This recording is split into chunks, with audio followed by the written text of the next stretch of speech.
السلام علیکم ورحمۃ اللہ تعالی وبرکاتہ نحمده ونصلي ونسلم على رسوله الكريم اما بعد فاعوذ بالله من الشيطان الرجيم بسم الله الرحمن الرحيم ولو انهم اذ ظلموا انفسهم جاءوك فاستغفروا الله واستغفر لهم الرسول لوجدوا الله توابا رحيما آمنت بالله صدق الله مولانا العظيم الصلاة والسلام عليك يا رسول الله وعلى آلك وأصحابك يا حبيب الله الصلاة والسلام عليك يا نبي الله وعلى آلك وأصحابك يا نور الله نبی کریم رؤوف الرحیم علیہ التحیۃ والتسلیم کی بارگاہ میں خراج عقیدت پیش کرنے کے لیے بصورت محفل میلاد ہم لوگ حاضر ہیں۔ اللہ تبارک و تعالیٰ اپنے محبوب صلی اللہ علیہ وسلم کے صدقے میں ہمارا یہاں جمع ہونا اپنی بارگاہ میں قبول فرمائے اور اس محفل میلاد کو اپنی بارگاہ میں قبول فرمائے۔ نبی کریم رؤوف الرحیم صلی اللہ علیہ وسلم کی بارگاہ وہ عظیم بارگاہ ہے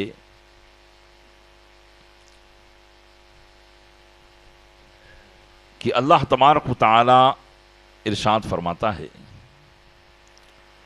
وَلَوْ أَنَّهُمْ إِذْ ظَلَمُوا أَنفُسَهُمْ، اور اگر یہ لوگ اپنی جانوں پر ظلم کر لیں۔ کون لوگ؟ ظاہر سی بات ہے، ظلم کا مطلب ہوتا ہے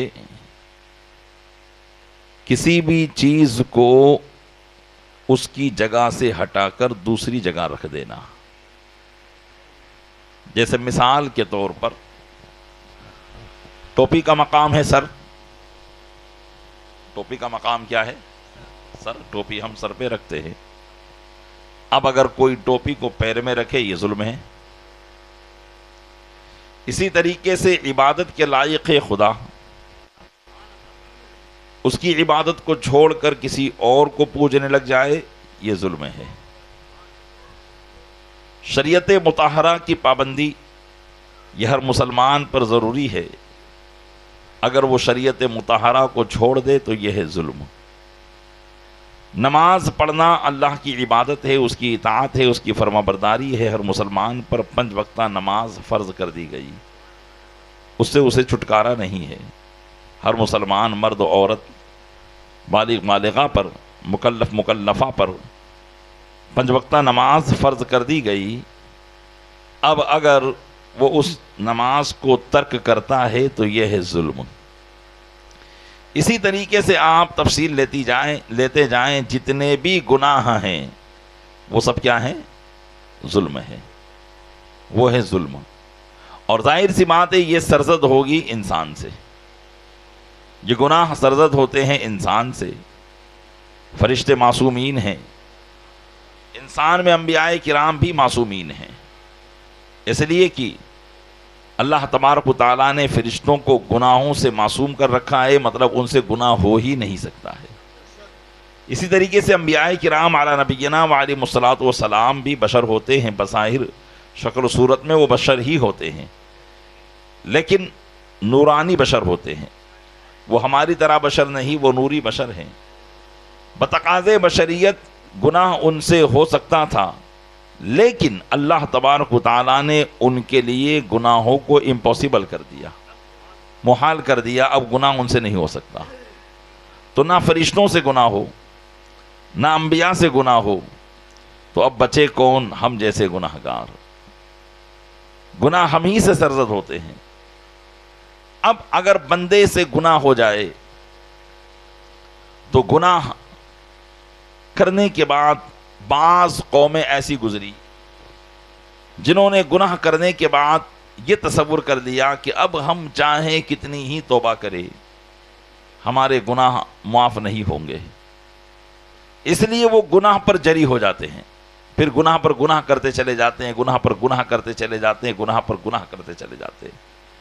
جیسے یہودی قوم حضرت موسیٰ علیہ نبینا وعلیہ الصلوۃ والتسلیم کے ماننے والے اور دیگر انبیاء کرام پر ایمان لانے والے جب تک وہ رائے ہدایت پر رہے، لیکن پھر ان میں گناہوں کی نحوستیں شروع ہوئی، یہاں تک کہ انہوں نے اپنے نبیوں کو قتل کرنا شروع کر دیا۔ اب نبیوں کو قتل کرتے رہے تو اب انہوں نے اپنے دماغ میں یہ بات بٹھا لی کہ اب ہم چاہے کتنی ہی توبہ کرے ہمارے گناہوں کی مغفرت ہو ہی نہیں سکتی، تو وہ گناہ پر گناہ کرتے چلے جا رہے ہیں۔ اس لیے یہ ہوتا ہے گناہ پر جری ہونا اور اللہ تعالیٰ کی رحمت سے نا امید ہو جانا۔ تو یہ اللہ کی رحمت سے نا امید ہوئے۔ ایسے ہی بعض لوگ گناہ کرنے پر اس وقت مصر ہوتے ہیں جب کوئی انہیں کسی قسم کی تسلی مل جاتی ہے، یا ان کے نظریے میں یہ بات آ جاتی ہے کہ اب ہم چاہے کتنا ہی گناہ کرے ہمارے سارے گناہ بخش دیے جائیں گے، ہماری ساری خطائیں معاف کر دی جائیں گی، چاہے ہم کتنے ہی گناہ کر لیں۔ تو اس کو کہتے ہیں بے خوف ہو جانا، امید میں ایسا چلے جانا کہ بے خوف ہو جائے۔ اور یہ قوم عیسائیت ہو گئی۔ اس قسم کی مریض کون ہے؟ عیسائیت، کرسچین، کہ انہوں نے یہ نظریہ بنا لیا کہ ہمارے گناہوں کا کفارہ بن کر حضرت عیسیٰ علیہ السلام سولی پر چڑھ گئے، اب ہم چاہے کتنے ہی گناہ کریں ہمارے گناہوں کی پکڑ نہیں ہے، اس لیے وہ گناہ پر گناہ کرتے چلے جا رہے ہیں۔ ان کے یہاں نہ کوئی شریعت ہے نہ کوئی پابندی ہے، اس لیے آپ دیکھیں گے کہ فورین میں جو ممالک عیسائیت زدہ ہیں، جہاں مذہب عیسائیت کی تعلیم ہے، وہاں برہنہ رہنا یا جسم کو ننگا کرنا کوئی عار اور شرم کی بات ہی نہیں ہے۔ یہ بے حیائی، یہ گناہ کے اندر جو ہے لذت ان کو اس لیے آ گئی کہ انہوں نے سمجھ لیا کہ گناہ کر لو، جتنے کرنا ہے، جتنے بھی ہم گناہ کریں گے ہمارے سارے گناہ بخش دیے گئے ہیں، معاذ اللہ رب العالمین۔ اس کو کہتے ہیں ایسے امید میں آ جانا کہ بالکل بے خوف ہو جائے، بالکل بے خوف ہو جائے۔ تو یہ بھی ایمان کے لیے خطرہ ہے، اور بالکل اللہ کی رحمت سے نا امید ہو جائے، یہ بھی ایمان کے لیے خطرہ ہے۔ اس لیے میرے آقا صلی اللہ علیہ وسلم نے اپنی امت کو فرمایا، الایمان بین الخوف والرجاء، ایمان خوف اور امید کے درمیان ہے، اللہ کا خوف بھی ہو اور اس کی رحمت سے امید بھی ہو۔ تو بندہ جب اس کے درمیان رہتا ہے تو اگر گناہ ہو جاتا ہے تو وہ مایوس نہیں ہوتا بلکہ اللہ کی رحمت کی طرف آ جاتا ہے۔ اسی لیے مسلمان سے گناہ ہوتا ہے، عاشق رسول صلی اللہ علیہ وسلم جو نبی کا ماننے والا ہے، گناہ سرزد ہوتے ہیں، ہم گناہوں سے معصوم نہیں ہیں، محفوظ نہیں ہیں، گناہ ہم سے ہو جاتے ہیں، لیکن ہمیں کہا گیا کہ گناہوں سے گناہ کر کے اللہ کی رحمت سے مایوس نہ ہو۔ ہمیں کہا گیا کہ گناہ کرنے میں نڈر نہ ہو بلکہ اللہ کا خوف دل میں رکھو، اور اگر ہو جائے تو اس کی رحمت سے امید رکھو۔ بالکل یہ نہ ہو جائے کہ تمہارا گناہ اب ایسا ہو گیا کہ بخشا ہی نہیں جائے گا۔ اسی لیے ہمیں کہا گیا کہ اگر کسی کے گناہ سمندر کے جھاگ کے برابر بھی ہے، زندگی بھر وہ گناہ کرتا رہا، لیکن ایک مرتبہ اگر اللہ کی رحمت کو وہ پکار لے تو اللہ تبارک و تعالیٰ اس کے سارے گناہوں کو معاف فرما دیتا ہے، اور یہی نہیں بلکہ ان گناہوں کو نیکیوں سے بدل دیتا ہے۔ ان الحسنات یذہبن السیئات، فرماتا ہے بے شک نیکیاں گناہوں کو ختم کر دیتی ہے۔ مطلب گناہ ختم کر کے جتنے گناہ ہوتے ہیں ان گناہوں کو نیکیوں سے بدل دیا جاتا ہے۔ کب؟ جب کہ بندہ سچی توبہ کر لے۔ تو ہمیں بتایا گیا کہ ہمیں توبہ کرنی ہے۔ کہاں توبہ کرنی ہے؟ اللہ کی بارگاہ میں، اللہ کی چوکھٹ پر۔ بظاہر اللہ کی کوئی بارگاہ نہیں، اس لیے کہ اللہ تو گھر سے پاک ہے، وہ کسی گھر میں نہیں۔ گھر جس کا ہوتا ہے اس کی چوکھٹ ہوتی ہے، اس کی کوئی چوکھٹ نہیں۔ وہ مکان سے پاک، وہ مکانیات سے پاک، اس لیے کہ وہ لامکان ہیں۔ ہم اپنے ایسے رب کو مانتے ہیں، ہم ایسے رب کو مانتے ہیں کہ جو جسم سے پاک ہے، وہ اپنے وجود کے لیے جسم کا محتاج نہیں۔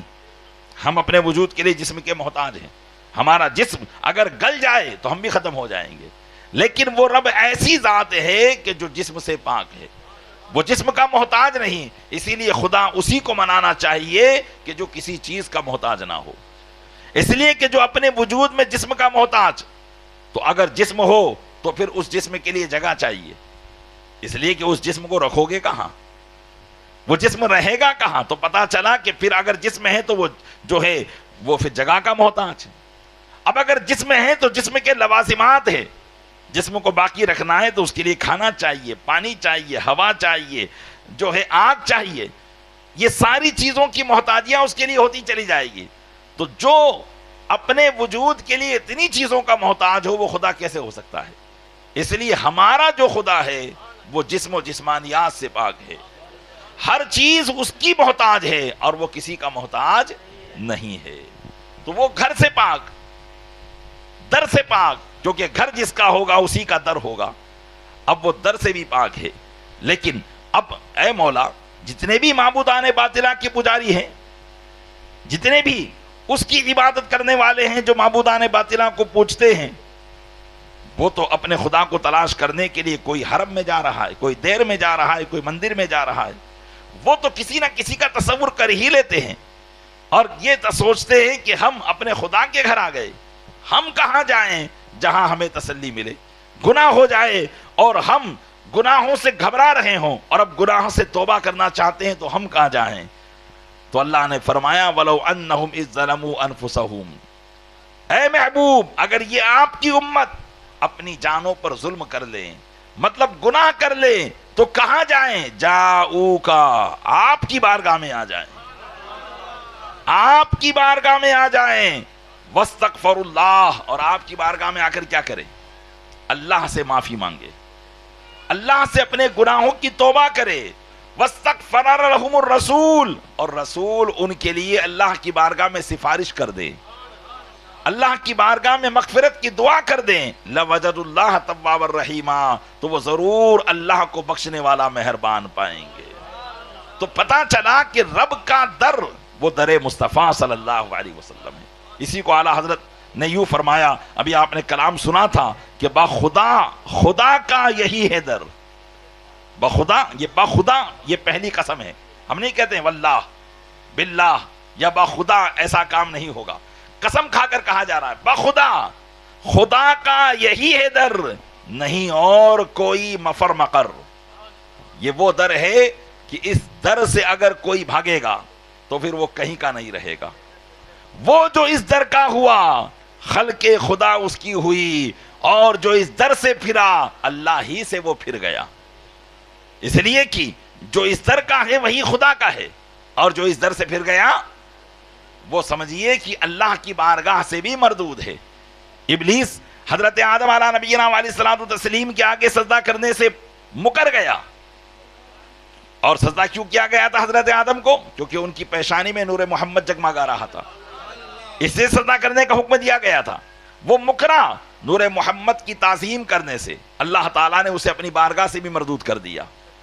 تو کہا گیا کہ بخدا، خدا کا یہی ہے در، نہیں اور کوئی مفر مقر، یہاں سے اگر کوئی بھاگے گا تو بھاگنے کی جگہ نہیں ملے گی، اور اس ٹھکانے کو اگر چھوڑے گا تو اسے کہیں اور ٹھکانہ نہیں ملے گا۔